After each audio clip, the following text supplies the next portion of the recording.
1 Reis, capítulo 2, verso 36 ao 46.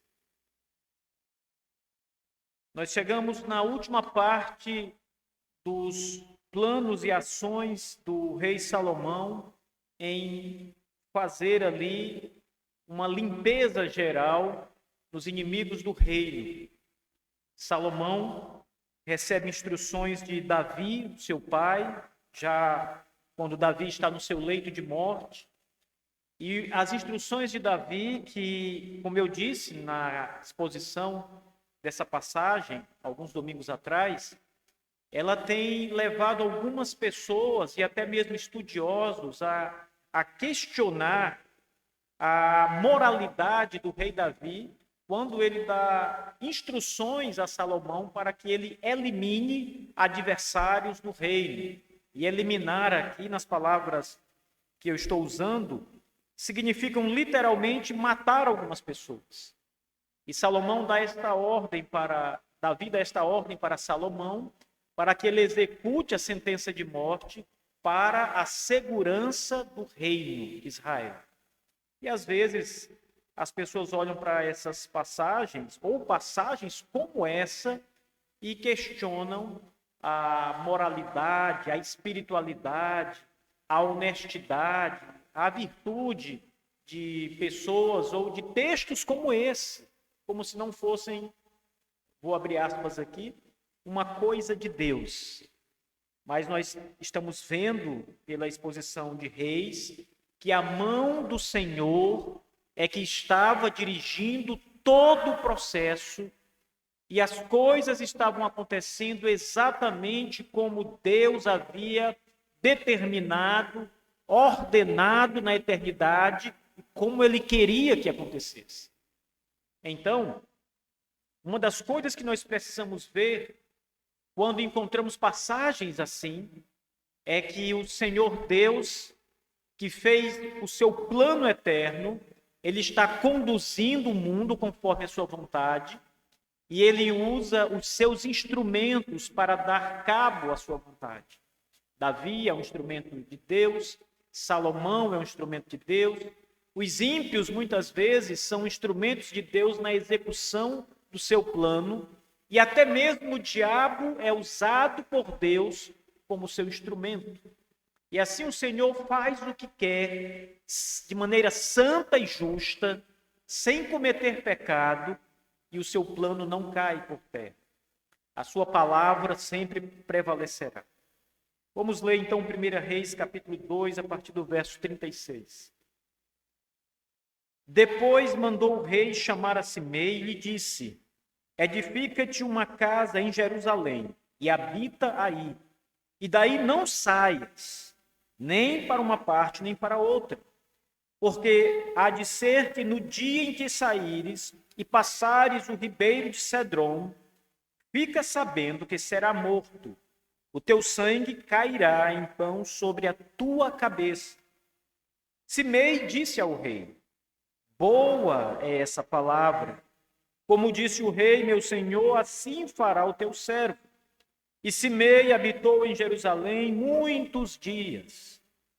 Ao cabo de 3 anos, porém, 2 escravos de Simei fugiram para Aquis, filho de Maaca, rei de Gate, e deram parte a Simei, dizendo: eis que teus servos estão aqui, estão em Gate. Então Simei se dispôs, albardou o seu jumento e foi a Gate ter com Aquis em busca dos seus escravos, e trouxe de Gate os seus escravos. Foi Salomão avisado de que Simei de Jerusalém fora a Gate, e já havia voltado. Então mandou o rei chamar a Simei e lhe disse: não te fiz eu jurar pelo Senhor, e não te protestei dizendo: no dia em que saíres para uma ou outra parte, fica sabendo que serás morto. E tu me disseste: boa é essa palavra que ouvi. Por que, pois, não guardaste o juramento ao Senhor, nem a ordem que eu te dei? Disse mais o rei a Simei: Bem sabes toda a maldade que o teu coração reconhece que fizeste a Davi, meu pai, pelo que o Senhor te fez recair sobre a cabeça a tua maldade. Mas o rei Salomão será abençoado, e o trono de Davi mantido perante o Senhor para sempre. O rei deu ordem a Benaia, filho de Joiada, o qual saiu e arremeteu contra ele, de sorte que morreu. Assim se firmou o reino sob o domínio de Salomão. Amém. Vamos orar, meus irmãos. Nosso Deus e nosso Pai, louvado seja o nome do Senhor Jesus Cristo, teu Filho, o nosso Redentor e o Rei dos Reis.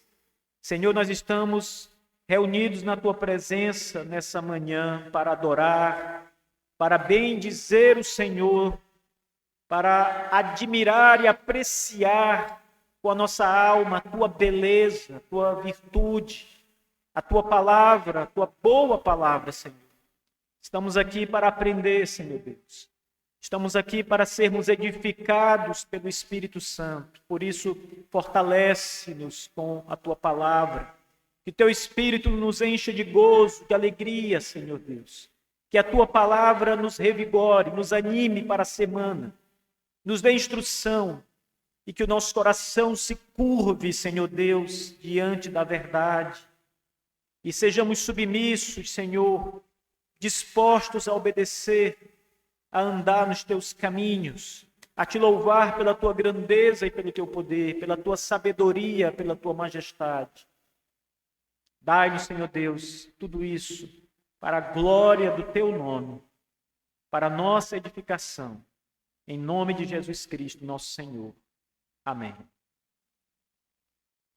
Irmãos, Simei é um dos homens ao qual Davi, aqui no capítulo 2, havia dado ordens ou instruções para que Salomão, ao subir o trono, o executasse. Veja, vamos entender um pouco essa passagem, porque Salomão já matou tanta gente, né, nas últimas exposições que fizemos no texto, nós temos visto, cada exposição, Salomão elimina um rival ou um adversário do reino de Deus. Então parece que Salomão é um homem muito sanguinário, mau, é um homem de morte. Então a gente precisa desfazer tudo isso e entender que Salomão está fazendo um trabalho necessário nesse momento para a segurança e a estabilidade do reino de Israel, que prefigura o reino de Deus. Então, note, meus irmãos, a partir do versículo 8 do capítulo 2, que uma das instruções que Davi, o rei, dá a Salomão é a seguinte: ele diz: eis que também contigo está Simei, filho de Gera, filho de Benjamim, de Baurim, que me maldisse com uma dura maldição no dia em que ia a Manaim. Porém, ele saiu a encontrar-se comigo junto ao Jordão, e eu, pelo Senhor, lhe jurei, dizendo que não o mataria à espada. Verso 9. Mas agora não o tenhas por inculpável, pois és homem prudente e bem saberás o que hás de fazer para que as suas cãs desçam à sepultura com sangue. E aí, então, essa foi a última palavra que o escritor de Reis registra das instruções de Davi para Salomão. Depois Davi morre, verso 10 vai narrar a morte de Davi, o seu sepultamento, etc. Então, restava para Salomão executar uma sentença contra Simei.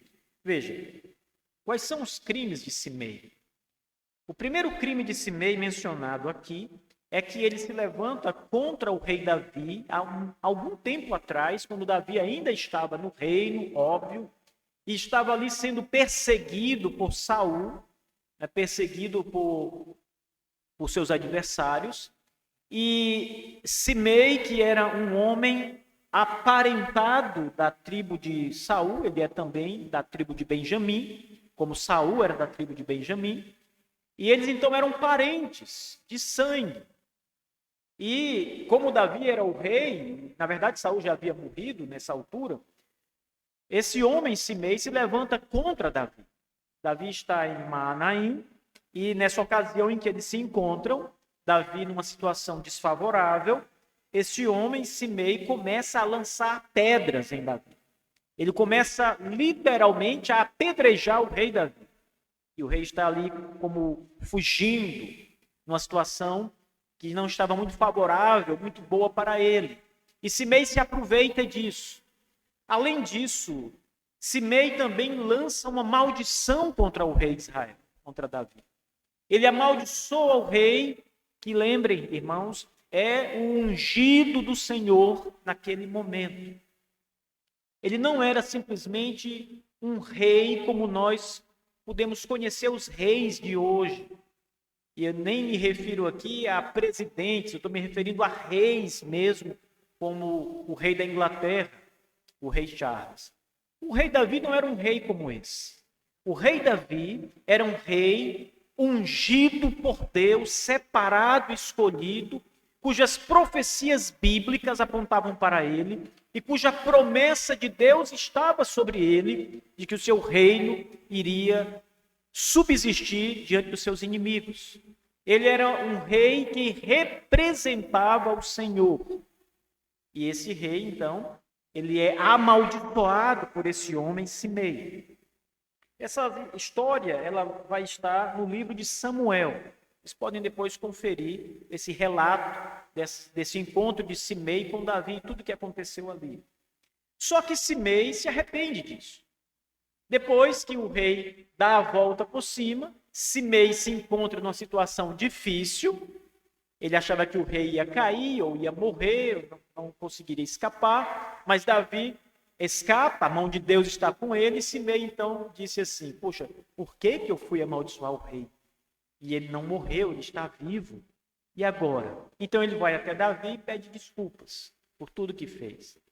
E Davi jura perante Deus que não o mataria. Ele disse, Simei, eu juro diante do Senhor que eu não te matarei. Mas Davi sabe que aquele homem havia pecado contra Deus. E quando ele está no leito de morte, já passado muito tempo, ele lembra do que Simei fez. E como ele foi um adversário de Davi e de Deus, do reino de Deus.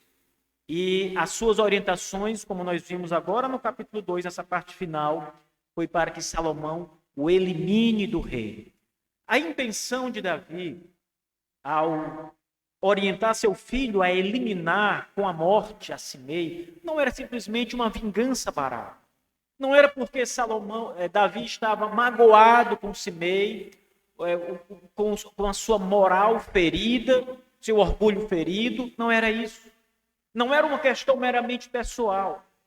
Era porque Simei havia atentado contra o reino, contra o rei, a figura do rei que o Senhor ungiu. E assim havia atentado contra o próprio Deus.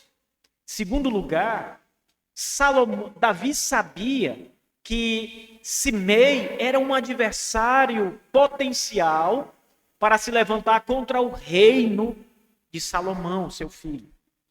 E ele sabia que, por ser da tribo de Benjamim, a tribo do primeiro rei de Israel, Saul, ele poderia conspirar, ele poderia se reunir com os benjamitas e levantar algum tipo de coalizão para voltar-se contra o reino de Salomão e tomar o reino, como alguém que diz assim, o reino deve ficar sobre a família de Benjamim, sobre a tribo de Benjamim, porque o primeiro rei foi Saul.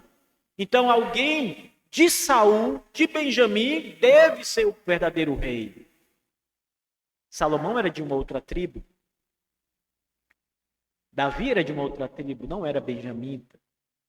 Então, Davi sabia que Simei poderia usar argumentos como esse para atacar o reino de Israel. E aí o reino estava ameaçado. Simei era verdadeiramente uma ameaça para o reino. Por isso a instrução de Davi para que Salomão mate, elimine, faça justiça contra Simei. Esse é o contexto dessa história. Agora veja, chega o momento em que Salomão está reunindo, ele está tratando com cada uma das pessoas que Davi lhe havia orientado. O último deles é Simei. Ele já tratou com o irmão, já tratou com o chefe da guarda, já tratou com o sacerdote, todos traidores, e agora com Simei. Chega o momento de Simei. E ele manda chamar Simei ao seu palácio. A ordem foi: mate Simei. Mas Salomão escuta do seu pai as seguintes palavras. Davi diz: sei que tu saberás como fazer isso. Sei que tu é um homem prudente e saberás como agir de maneira que Simei desça a sepultura com sangue, morto. Ou seja, que ele seja punido com a morte. Então, Salomão chama Simei no seu reino, no seu palácio, e diz as seguintes palavras: edifique uma casa, Simei, em Jerusalém. Não saia de lá. O que Salomão está fazendo aqui é aplicando sobre Simei uma pena, né, um tipo de prisão domiciliar. Mais uma vez, ele já havia feito isso com o sacerdote Abiatar. Mas agora ele aplica a Simei algo muito semelhante. Ele diz: olha, faça uma casa. Você é lá da tribo de Benjamim. Então, a ordem que eu te dou agora é: você não vai mais para a tribo de Benjamim. Você não pode atravessar o ribeiro de Cedron, sair de Jerusalém. Você tem que fazer uma casa em Jerusalém e morar em Jerusalém e nunca mais tirar os seus pés de Jerusalém. Perpetuamente até o fim de sua vida, você morará e andará e não sairá de Jerusalém. Veja, ele ia morrer, mas Salomão está lhe dando a oportunidade de viver. E Salomão coloca esta liberdade e esta pena de morte, caso ele quebrasse, sobre a cabeça de Simei. Salomão diz a ele: habite aí em Jerusalém, daí não saias nem para uma parte nem para outra, porque há de ser que no dia que saíres e passares o ribeiro de Cedron, fica sabendo que será morto. Veja, o rei estava explicando as condições da vida de Simei. Você tem que ficar em Jerusalém. Você nunca poderá sair de Jerusalém. Você pode andar na cidade, mas nunca poderá sair dela. E no dia que você sair, você será morto. Essa era a sentença. E Simei, e Salomão ainda diz o seguinte: o teu sangue cairá sobre a tua cabeça, pelas tuas mãos, se você sair de Jerusalém.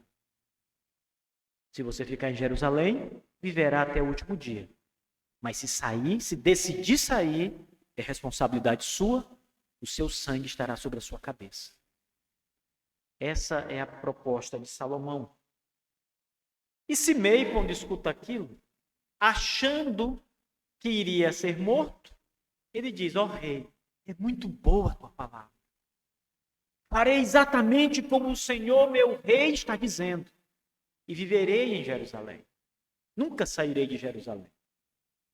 E o texto diz que se passam 3 anos. Veja como nós temos aqui na narrativa de Reis uma acelerada de 3 anos que a gente nem percebe na leitura. Mas se passaram 3 anos aqui da sentença e das palavras de Simei, concordando com as palavras de Salomão, até a narração que se segue no verso 39. Ao cabo de 3 anos, ou seja, passado 3 anos, 2 escravos de Simei fugiram. Então, 3 anos Simei ficou em Jerusalém. Durante 3 anos ele obedeceu rigorosamente a palavra do rei. Note, ele havia feito um juramento, Salomão o colocou sob um juramento diante de Deus. Então não foi só uma palavra que ele iria obedecer à ordem do rei. Ele também estava sob juramento divino. Ele jurou por Deus que se saísse morreria. Então havia ali a ordem do rei e um juramento a Deus. Durante 3 anos tudo bem. Simei fica, vive em Jerusalém, faz a sua casa em Jerusalém, tem os seus escravos, a sua riqueza em Jerusalém, toca a sua vida. Até que os seus escravos, apenas 2, fogem. E eles saem de Jerusalém, dos limites de Jerusalém, e vão para a Filístia, para a cidade de Gate, entre os filisteus. Ele é comunicado e então resolve ir buscar os seus bens, os seus escravos.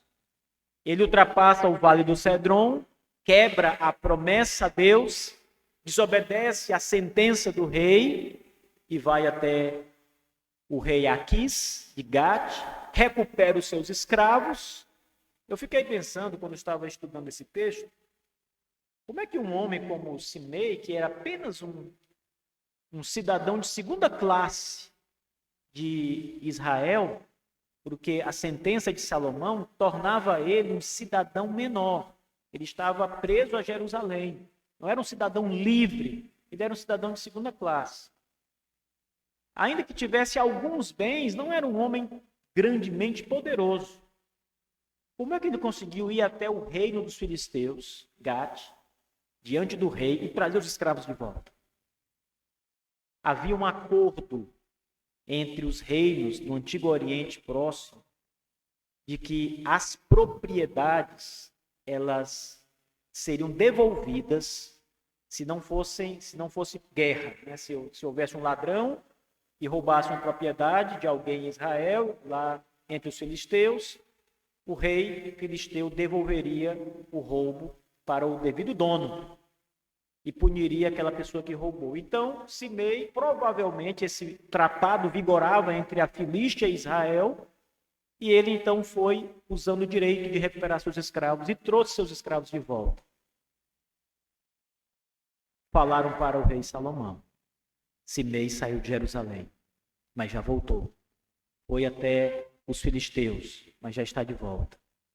E aí é hora do ajuste de contas e da justiça, literalmente da justiça divina ser aplicada. Até aqui, meus irmãos, vocês precisam entender uma coisa. E eu tenho falado, inclusive, nas outras mensagens. A pena de morte, a aplicação desse tipo de pena é uma justiça que nós vamos encontrar o fundamento dela na palavra de Deus, no próprio Deus. Então, eu quero reforçar aqui que a aplicação da sentença de morte não era algo ilegal e nem imoral. Era algo que o próprio Deus havia instituído entre o seu povo como uma lei. O homem que derramar o sangue de outro homem, o seu sangue cairá sobre ele. Gênesis 6, 9, 6. O Senhor Deus havia dito, protegendo a vida humana, e alguém que assassinasse um homem seria também morto. Não assassinado pela família, mas pela lei divina, a justiça exigia que o assassino fosse punido com a morte. E a justiça precisava ser cumprida. Havia outros casos para a pena de morte, não apenas matar alguém. Havia outros casos também na lei de Deus. Nós vamos encontrar, por exemplo, o filho que se levantar contra um pai, né, e desobedecer ao pai, será morto. Isso foi Deus quem disse isso. Não é uma invenção de Moisés ou de algum dos profetas ou de algum outro legislador. Não. Deus falou a Moisés, entregou suas leis a Moisés para a nação de Israel, para o povo de Israel. Então havia uma sequência de leis que culminavam na aplicação da pena de morte.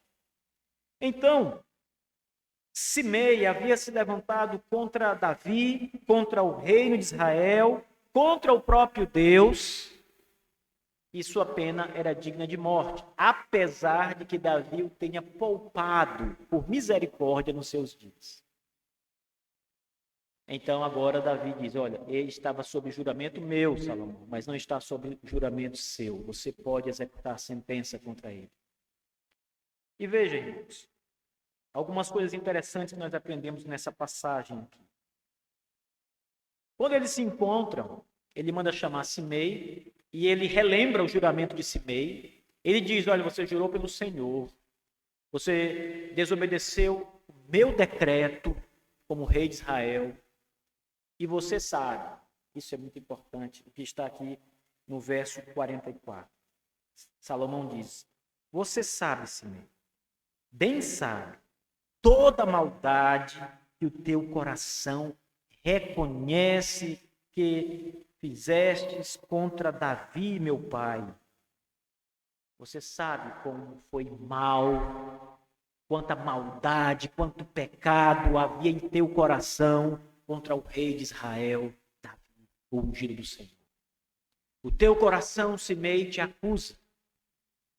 O teu coração testemunha contra ti, de que tu és mau e se levantou contra o rei legítimo, o rei que o Senhor levantou.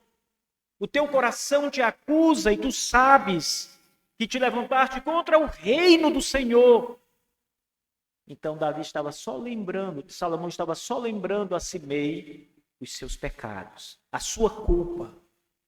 O que Salomão queria fazer aqui era mostrar para Simei que ele não era um homem inocente, que a justiça pelos seus crimes e pecados não havia sido aplicada até aquele momento, e que Simei sabia que tudo que havia feito era criminoso e pecaminoso.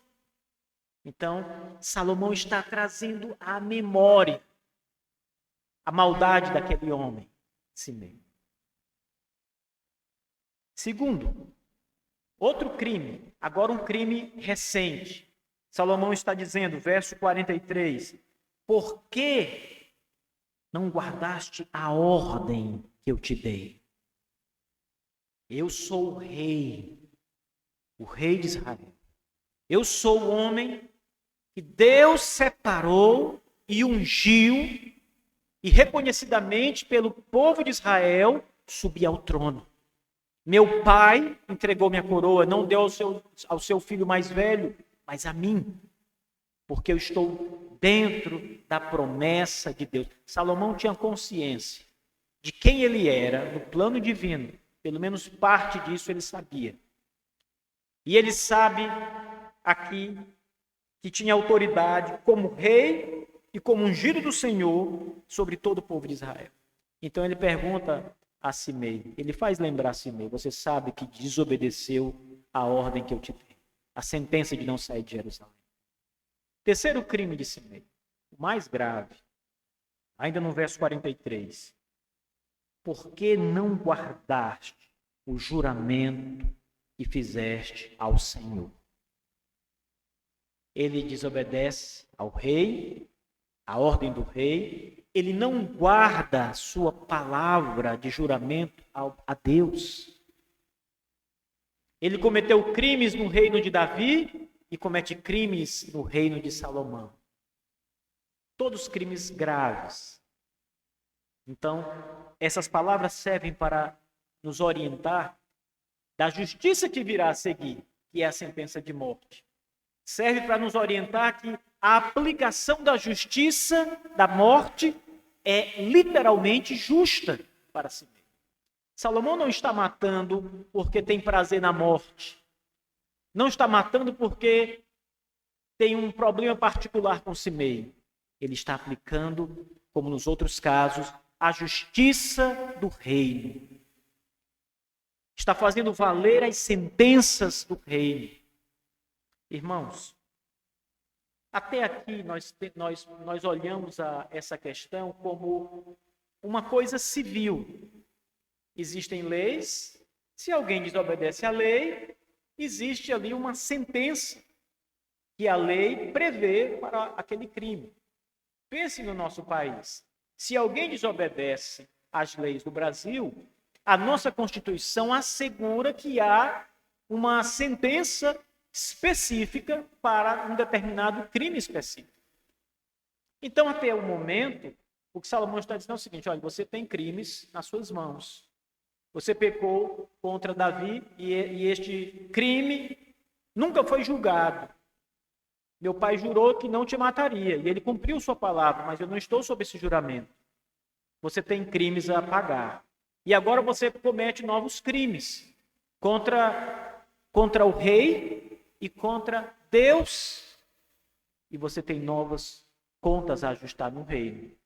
Vamos ver o que a lei de Israel diz. Vamos ver o que a Constituição do reino prevê. O crime era a morte. A punição era a morte.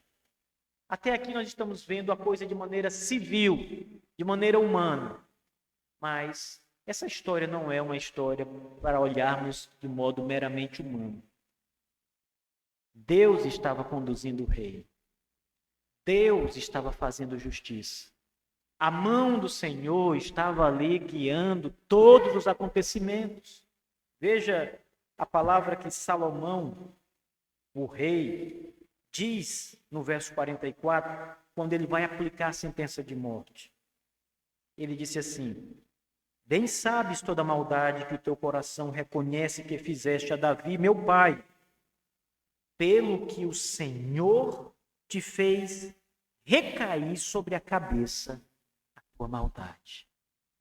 Não foi Salomão quem fez recair a maldade de Simei sobre ele mesmo. Foi Deus, diz Salomão. Salomão está dizendo: olha, eu te dei a oportunidade. Eu te deixei viver em Jerusalém, na capital. Te deixei livre para que não saísse daqui e preservasse tua vida. Mas eu te coloquei sob o juramento de Deus. Te coloquei sob uma ordem real e havia uma sentença engatilhada contra você se você desobedecesse. Durante 3 anos você obedeceu e nada te aconteceu. Mas, Simei, tu é um homem de pecado. E Deus, o Senhor, fez cair toda a tua maldade na tua cabeça agora. Irmãos, algumas lições muito preciosas aqui. A primeira delas é a providência divina atuando na história sem parar. A providência divina é aquela doutrina que nos diz que Deus, pelo seu poder, está operando na sua criação para que tudo aconteça conforme ele determinou na eternidade, nos seus decretos eternos. O plano de Deus, em outras palavras, não é apenas um plano de salvação, é um plano que envolve tudo em nossas vidas, no mundo, no universo, no cosmos. Todos os acontecimentos, todas as coisas, das menores às maiores, tudo está dentro do plano que Deus determinou. E a providência é o poder que executa este plano divino, fazendo com que ele aconteça exatamente como determinado por Deus. A providência guia. Então, Salomão está dizendo: olha, Deus, em sua providência, fez cair tua maldade na tua cabeça. Não fui eu, não foi o meu pai te poupou, eu te dei oportunidade. Foi você. Você decidiu pecar, desobedecer. E tudo isso está dentro da providência, porque ainda que o texto nos diga que Simei, ao tomar a notícia do roubo dos escravos, decide ir buscar os escravos, Salomão diz: isso foi feito pela providência do Senhor. O Senhor quer te punir, por isso ele colocou em teu coração a ideia de ir até Gate recuperar os escravos, porque ele quer trazer a sentença contra a tua cabeça dos teus pecados.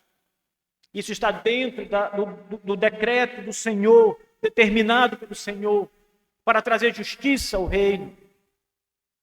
A providência nunca para, meus irmãos, de atuar. Nós estamos aqui essa manhã na igreja de Cristo por causa da providência divina. O Senhor nos trouxe até aqui. O Senhor moveu os nossos corações para virmos à igreja hoje. O Senhor abriu todos os caminhos para que não houvesse sequer um impedimento para não chegarmos até a igreja. Tudo foi retirado, tudo foi limpo para que a nossa chegada se desse aqui. E até mesmo aqueles que passaram por empecilhos, todos eles cooperaram para que você chegasse até aqui. Isso é a providência, pô. Não é só em vir à igreja, é em todas as coisas. Em todo o nosso respirar, Deus em sua providência está atuando. Às vezes você não sabe porque um determinado mal está acontecendo com você. Você chora, você fica cabisbaixo na sua casa, lamentando, dizendo: ó Deus, por que isso? Por que eu estou passando por essa situação tão dolorosa, sofrida? Senhor, por que a tua mão está sobre mim assim? Às vezes Deus está fazendo o que fez com Simei, numa medida menor. Ele está punindo os seus pecados. Ele está trazendo um grau de sofrimento para trazer um juízo por causa da sua rebeldia, dos seus pecados, dos seus crimes contra Deus. E às vezes nós não conseguimos identificar que é por isso. Nem sempre é por isso, mas às vezes é por isso. Às vezes, o mal que nos atinge, que vem de Deus, o Senhor, é por causa de um outro objetivo divino. Ele quer nos provar, ele quer fortalecer a nossa fé, ele tem os seus propósitos. Mas um dos propósitos de Deus é fazer a justiça. E às vezes ele faz a justiça julgando os nossos pecados por meio de sofrimento, de dificuldades e de coisas semelhantes. Deus faz. Ele coloca diante, mesmo do seu povo quando está em rebeldia, espíritos mentirosos, más companhias, como ele fez quando foi punir a Saul. O texto relata uma reunião do Senhor nas esferas celestes e ele diz: quem enviarei contra Saul? Estão ali as suas miríades de anjos. Os anjos que mantiveram seu estado e os anjos caídos. Todos estão sob as ordens de Deus. Mesmo os anjos caídos. E ali surge um dos anjos e diz: Senhor, eu irei e serei espírito de mentira na boca dele, na boca dos profetas, para enganar o rei. E Deus diz: assim farás, e assim irás prevalecer. E assim foi feito e aconteceu. E às vezes, essas pessoas estão próximas da gente. São as nossas companhias. E nós não identificamos, não entendemos. São formas, meus irmãos, de Deus julgar. A medida do julgamento de Deus é variada conforme o propósito que ele tem. Nem sempre ele vai matar. Às vezes ele vai trazer um grande sofrimento. Com Simei ele trouxe a morte, o juízo, a sentença final. Mas nem sempre esta é a sentença que Deus quer trazer. Nós temos também nessa passagem, além da providência divina, alguns casos que eu também gostaria de chamar a atenção. Porque Salomão está sendo apresentado aqui, muitas vezes, como um homem das mãos sanguinárias. Veja, ele já matou muitos homens aqui nesse texto, irmãos. Ele mata Adonias, o seu irmão, que conspira contra o rei. Ele, então, levanta-se contra o sacerdote Abiatar e pune o sacerdote Abiatar com uma prisão domiciliar numa parte isolada de Israel. Ele mata Joabe, que era o comandante dos exércitos, traidor, que havia nos últimos dias se levantado contra o reino, contra Davi, participado da conspiração com Adonias e traído, e ele julga e mata. E agora Simei. Então Davi é um homem das mãos sujas de sangue. Parece que não há nada em Davi senão um desejo de matar. Mas antes, irmãos, de Davi matar Simei, ele mostra a sua clemência e a sua misericórdia. Ele já havia mostrado misericórdia com o sacerdote Abiatar. Capítulo 2, verso 26. E a Abiatar, o sacerdote, disse o rei: vai para Anatote, para os teus campos, porque és homem digno de morte. Porém, não te matarei hoje, porquanto tu levaste a arca do Senhor Deus diante de Davi, meu pai, e porque te afligiste com todas as aflições de meu pai. E em lugar de aplicar a sentença de morte, ele tem misericórdia e dá ao sacerdote Abiatar a chance de viver, mas, mais uma vez, isolado numa determinada parte de Israel.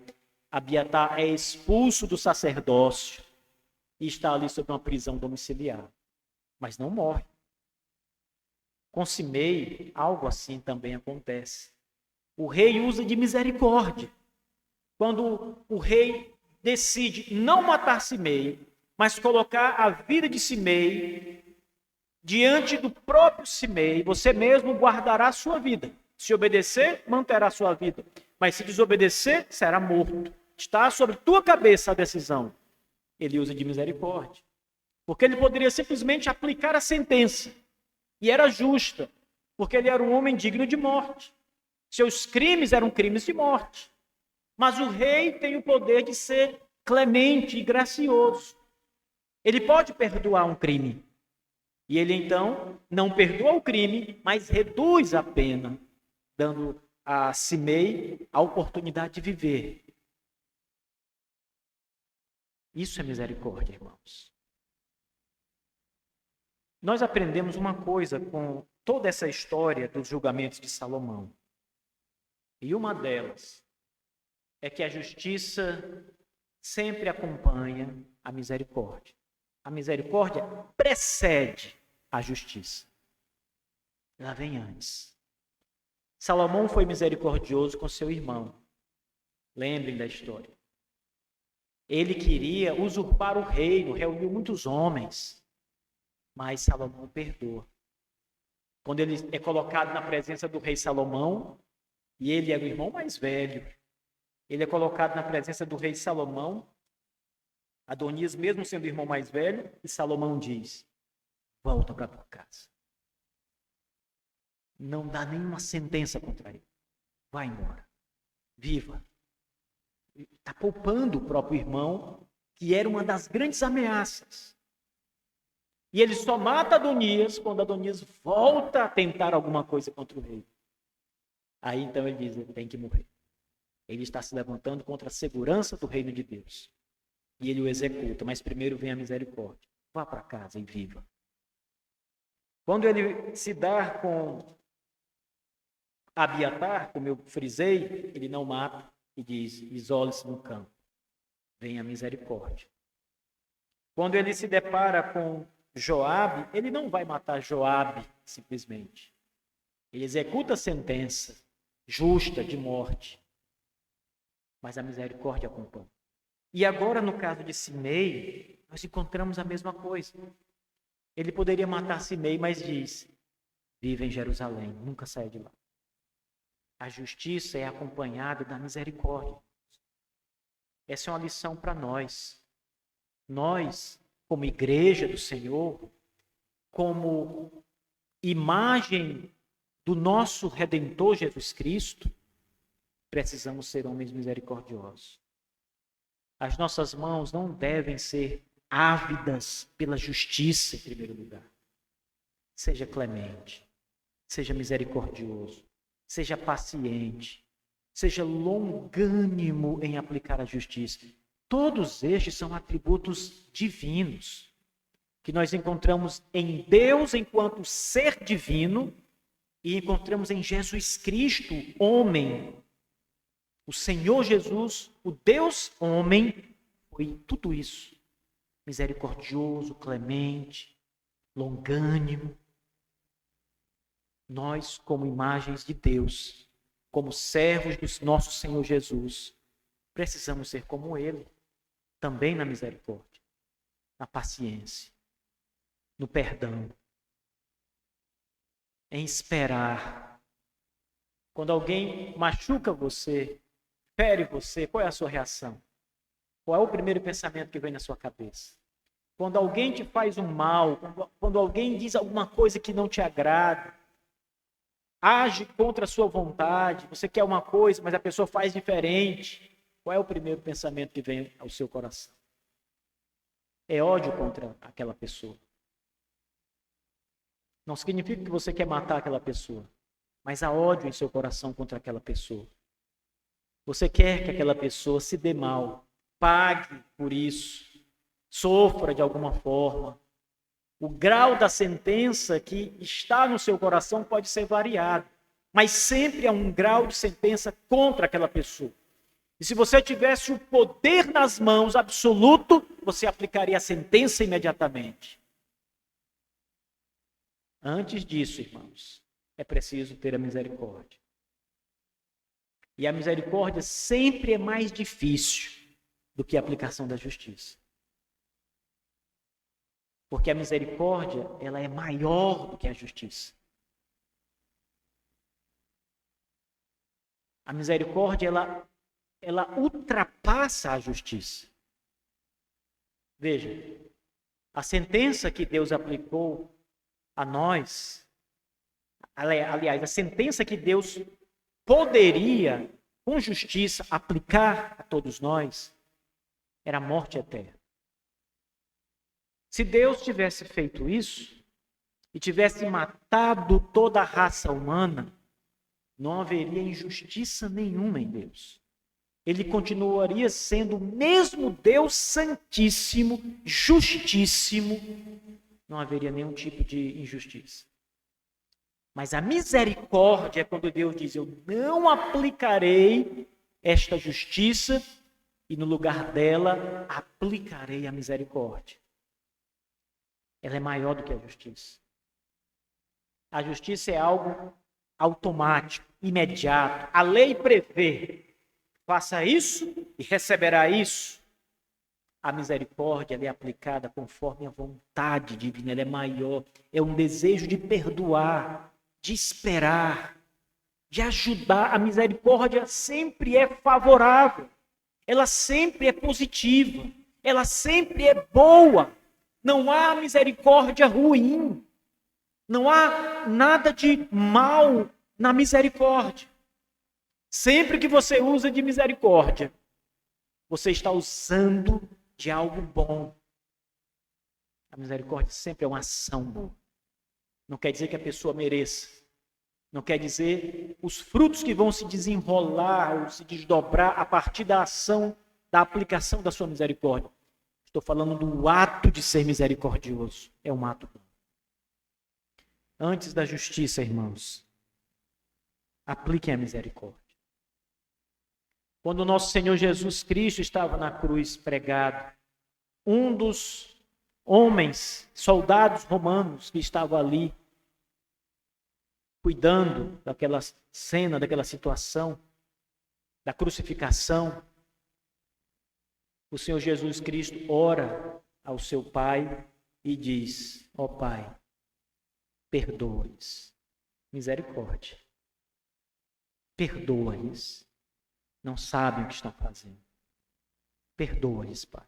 O Senhor Jesus poderia clamar por justiça, Senhor, derrama a tua ira agora sobre eles, meu Pai, faça justiça, eu sou inocente. Mas ele diz, perdoa-lhes, misericórdia. Quando ele está diante de Caifás, e Caifás se levanta contra ele, de Pilatos, e Pilatos diz, tu não vês que eu tenho autoridade sobre ti, que eu posso te matar ou te soltar, te deixar viver? E Jesus diz, se eu quisesse, eu chamaria os meus anjos agora mesmo, e eles me tirariam das tuas mãos. Mas ele não faz isso. Ele não executa sentenças. Nós precisamos usar desse atributo que também, em parte, nós temos por causa do Espírito de Deus e sermos misericordiosos em nossas vidas, irmãos. Agirmos com misericórdia, agirmos com amor, com perdão, exercitar esse maravilhoso atributo da graça de Deus às outras pessoas. Viva sendo generoso. Viva exercitando o perdão. Pedro vai até o Senhor Jesus e diz: Senhor, quantas vezes devo perdoar alguém que peca contra mim? Até 7? E Jesus diz: até 70 vezes 7. Cada dia. 70 vezes 7. Claro que o número aí é um símbolo para perdoe sempre. Ninguém vai perdoar alguém 500 vezes num dia, ficar contando, anotando, já está com 400 vezes, só falta 100 num dia. Jesus está dizendo, perdoe sempre. Exerça a misericórdia, exerça o perdão. Salomão faz isso. Ele tem misericórdia antes de executar a justiça. Nós também aprendemos nessa passagem, irmãos, que a justiça de Deus, ela nunca deixa de ser aplicada, mesmo com a misericórdia. Porque não há pecado que não seja punido. Nenhum pecado pode escapar. Todos serão punidos, ou naquele que o cometeu, ou em alguém que pagará por ele. Mas nenhum pecado é esquecido, desfeito, como se nunca tivesse acontecido. Eles são punidos. Em nosso caso, veio a misericórdia. E os pecados foram punidos em Cristo, nosso Senhor. A justiça foi aplicada nele. A misericórdia foi dada para nós. No restante da humanidade, vem a misericórdia primeiro, porque eles vão pecando e pecando e pecando contra Deus e pecando cada vez mais e mais, até que a justiça vem. Mas antes veio muitas vezes a misericórdia, até que Cristo aplica sua justiça no juízo final, quando aquelas pessoas serão punidas eternamente. A justiça é aplicada ou em Cristo, o nosso substituto, ou no pecador, que não tem Cristo. Mas a justiça sempre será aplicada. No reino, não poderia deixar de ser assim. No reino de Deus, prefigurado aqui no reino de Israel, a justiça e a misericórdia. O rei é clemente como o nosso Deus, mas o rei é justo como o nosso Deus.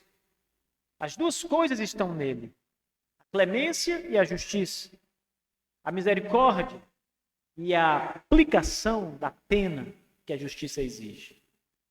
Estas coisas são lições para nós, irmãos. E por último, o texto termina dizendo assim, depois que Salomão executa todas as sentenças com todas as pessoas, no verso 46 está escrito: assim se firmou o reino sob o domínio de Salomão. Veja, depois que esses homens foram eliminados, que a justiça foi aplicada, o reino ficou firme. As ameaças foram retiradas. O reino se fortalece. Essa nota final serve para nos fazer entender que quando a justiça ela é aplicada de maneira correta, o resultado é a segurança, a firmeza. No caso do reino de Israel, o reino cresceu, se firmou, teve paz, prosperidade, porque a justiça foi feita. Às vezes eu olho para essa passagem, meus irmãos, e olhei muitas vezes nos últimos tempos, pensando no nosso próprio país, como seria bom se os homens maus do nosso país que estão no poder fossem retirados. Juízes, senadores, deputados, aqueles que não têm compromisso verdadeiro com o que é certo, com o que é justo, com as leis. Se eles fossem retirados, o reino do Brasil se firmaria. Isso é para nós olharmos e entendermos que um reino só pode ser firme se houver justiça e se houver temor a Deus. porque o temor a Deus é o princípio de toda sabedoria. Amados irmãos, olhem para estas coisas que nós aprendemos aqui nessa passagem. A providência do nosso Deus, a misericórdia do rei, a justiça do rei. Olhe para todas estas coisas que nós mencionamos hoje. Entenda Deus, o seu plano, e tente viver como um cidadão do reino de Deus aqui na terra, cumprindo a justiça do reino de Deus aqui na terra, sendo misericordioso como o Filho de Deus o foi aqui na terra, perdoando, amando, obedecendo, estando sempre pronto a servir. Que o nosso Deus nos guarde, meus irmãos, nos abençoe e que o seu Espírito nos guie para sermos cada vez mais parecidos com o nosso Senhor Jesus Cristo. Amém.